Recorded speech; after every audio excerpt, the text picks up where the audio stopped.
So the headline today is China. Of course it is. In a few hours, Trump lands in Beijing. But the actual story is bigger than China. The America First policy that Trump ran on for this term, the doctrine he is in the middle of executing, it requires to skewer several countries together first, namely Venezuela, Iran, and Cuba. For starters, Iran is now openly threatening to enrich uranium to 90% purity with three demands: control of the Strait of Hormuz, keeping the 400 kilograms of enriched uranium they still have, and the enrichment program is non-negotiable.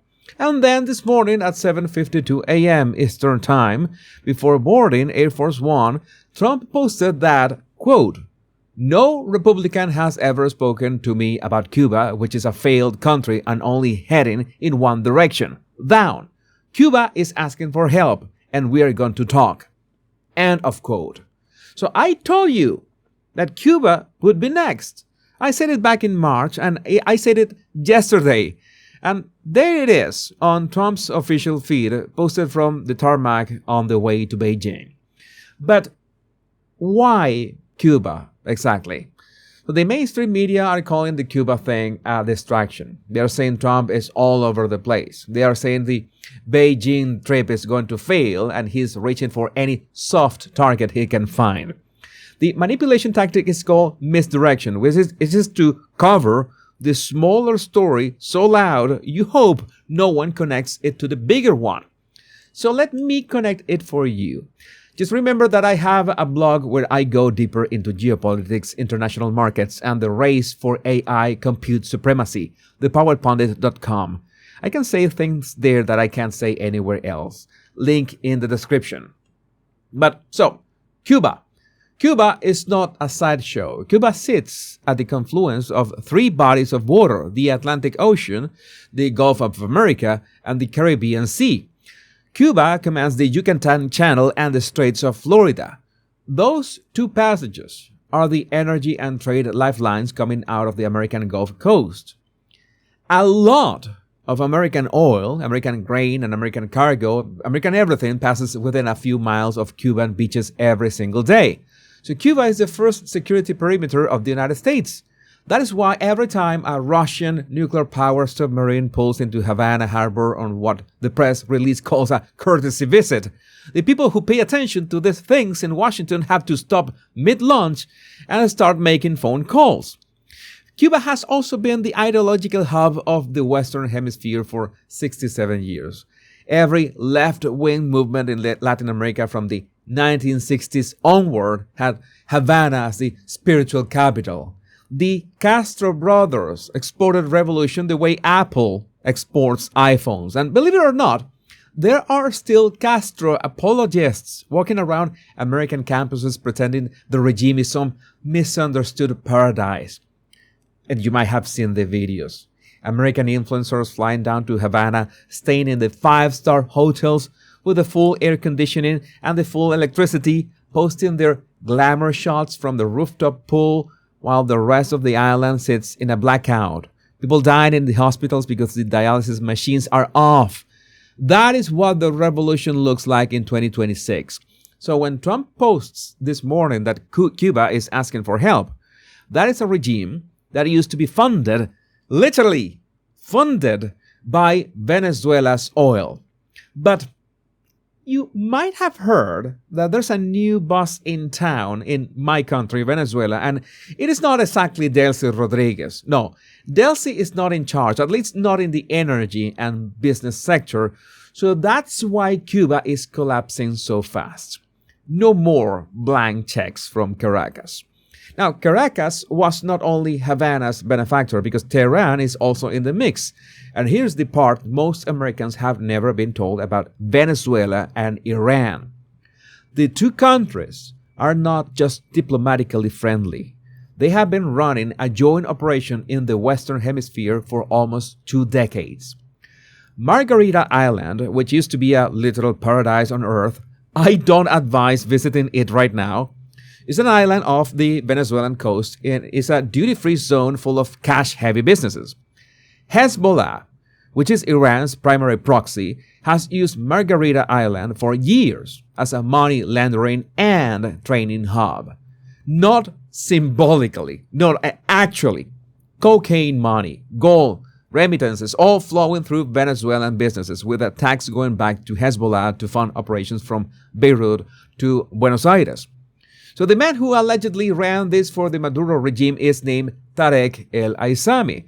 He was vice president of Venezuela. He was oil minister as well. The U.S. Treasury sanctioned him in 2017 under the Kingpin Act. And the allegation that has followed him for years is that he handed out Venezuelan passports and Venezuelan identification documents to Hezbollah operatives so they could move around the world undetected. So, yes, there are people in the United States, in the UK, in Canada, in Japan right now, you name it, with Venezuelan passports, Venezuelan IDs, Venezuelan birth certificates, Venezuelan certifications of good behavior that are literal Hezbollah cells. And yeah, I think that is a huge security risk. So in 2007, before Maduro was president, when he was still foreign minister, he flew to Damascus to meet with Hassan Nasrallah, the head of Hezbollah. That meeting is when the strategic alliance between the two countries was formally locked in. And this is a detail that becomes very interesting today. Iran has been building factories in Venezuela for almost 20 years. Cement factories, car factories, tractor factories. None of them are really about cement or cars. They were about giving the Iranian Revolutionary Guard a forward operating base in the Western Hemisphere, a few hours' flight from the American coast under the cover of commercial cooperation. If you think this is theoretical, in 2022, Argentina detained a Venezuelan-owned Boeing 747 with 5 Iranian crew members on board.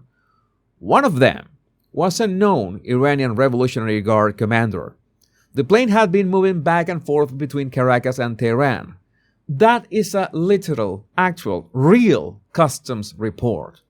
So I have been watching this for decades. So when the United States captured Maduro in January, the entire Hezbollah Quds Force infrastructure in the Western Hemisphere lost its host. When the U.S. destroyed Iran's strategic depth in February and March, the Iranian half of that partnership lost its money. And when Cuba started signaling this week that it wants to come to the table, the ideological cover that protected the whole arrangement for 60 years of champagne revolution lost its altar. So going back to China, now you can see the situation Xi Jinping is actually sitting in. The day before yesterday, Beijing publicly announced that Chinese companies are barred from complying with U.S. sanctions on Iran. The same statement covered U.S. sanctions on Cuba 3 days before Trump arrives. That is power politics as usual. China is signaling strength. China is signaling determination. China is also signaling something else, that the Cuban and Iranian wallets matter to Beijing. Otherwise, they would not have bothered to defend them in a press statement right before the summit. There has to be at least some sense of unity, but it's all posturing. The real reason China made that statement is because the wallets are closing. China has lost Venezuela. Maduro is sitting in a Brooklyn jail in a beige jumpsuit. The oil that used to flow from Caracas to Chinese teapot refineries is over. China has lost Iran's volume. Iranian oil that used to keep Chinese factories running cheap is sitting in 70 frozen tankers under 20 American warships. And now Cuba is starting to talk to Washington. Now, I have read your comments. You have asked me, what about Russia?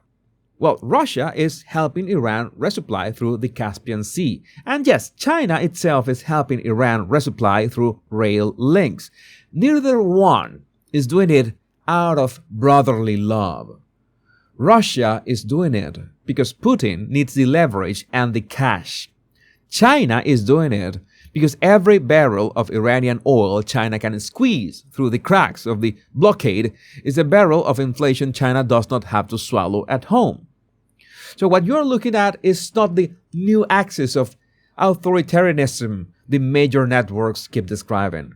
What you're looking at is three desperate states keeping each other on life support, each one acting on its own math. The ideology is dead. What is left in 2026 is decaying Democrat rants and the mullahs' hypercritical chants for Americans' death.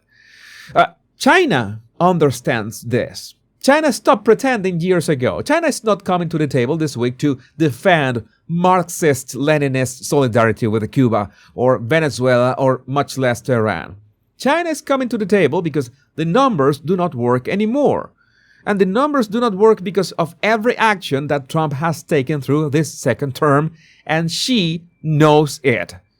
So what happens after Wednesday afternoon when Trump and Xi sit down in a room together?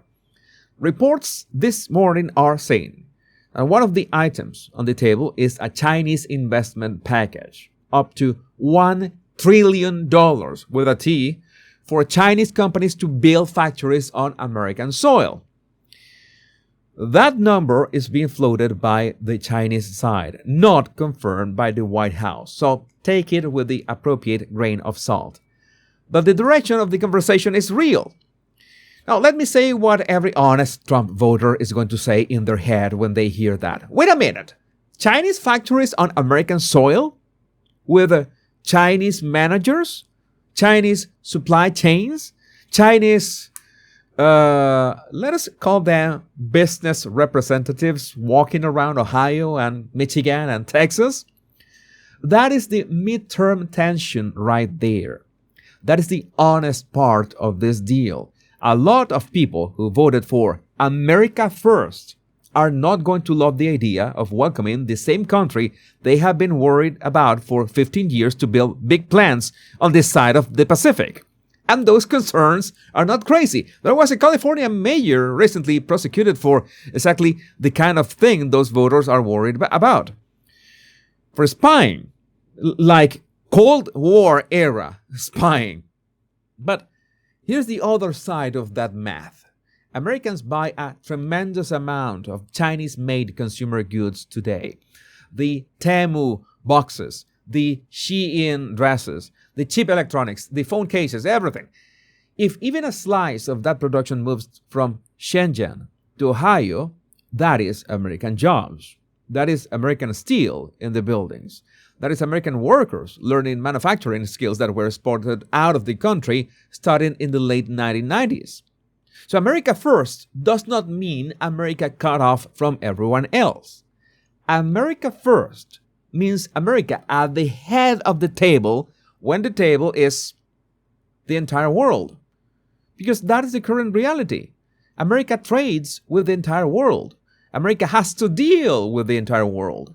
The only way to do good business, and let me remind you that Trump is a businessman first and foremost, is to secure as much global stability as you can manage and make sure America has the upper hand at every step of the way.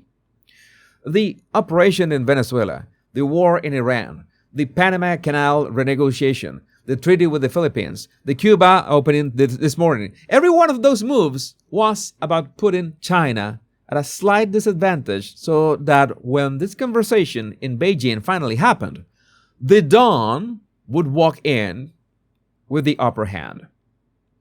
That is what makes America First actually first. Now, one more thing before I close. I've been telling you for months that all of this, Venezuela, Iran, and now Cuba, adds up to one chessboard. And the chessboard is now set the way Trump needs it to be. Commercial flights from the United States to Venezuela are slowly reopening. American business is starting to circle Caracas again. The whole region is being put back into play, and the side putting it back into play is the side flying to Beijing tomorrow morning. So I have written a longer piece on why Cuba's collapse timeline matters more than the Beijing summit itself. What comes next for Caracas, and how all of this connects to the AI race nobody is talking about yet. You can read it on thepowerpundit.com. I can say things there that I'm not allowed to say anywhere else. link in description. And share this video with your family and friends so they know what's really going on. My name is Jesus Enrique Rosas. I'm the Power Pundit. Much love and bliss.